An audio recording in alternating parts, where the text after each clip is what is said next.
So I got asked an interesting question to the live stream that I had.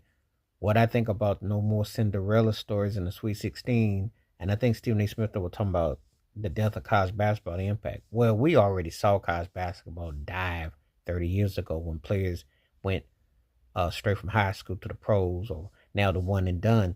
It's never gonna go back. And even though I keep up, I got a rooting interest with the Michigan Wolverines and everything. College basketball ain't really been the same in 30 years. Now, there have been teams that have won. There have been some incredible stories. Obviously, this whole thing with UConn when Dan Hurley when they lost.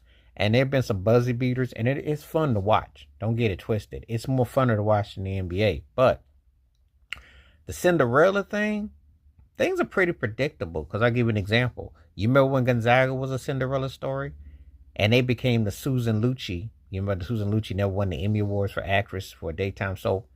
And that's what Gonzaga is, the Susan Lucci. They were the last of the Cinderellas, and they never could get over the hump.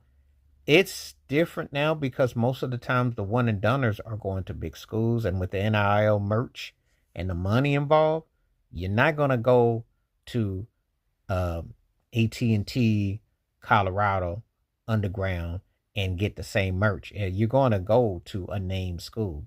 You know that's why when you go to you see Duke get so prominent in North Carolina. The teams that are prominent, you know how it goes.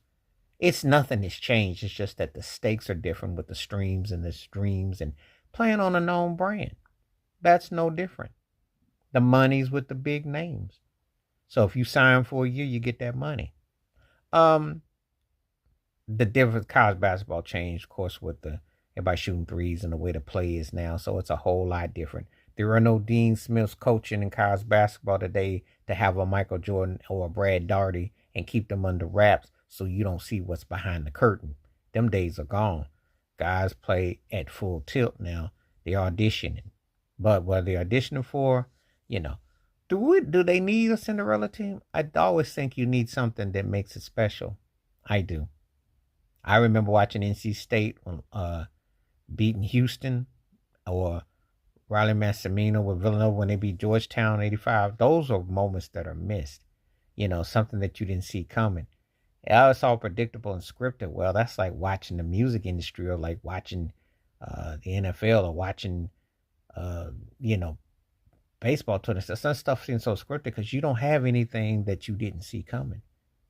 So that's the beauty of it. Could we have an upset? Could we have something that we didn't see coming? We've been so used to seeing everything as predictable. So that's the problem with it right now. And so, but it's still fun to watch.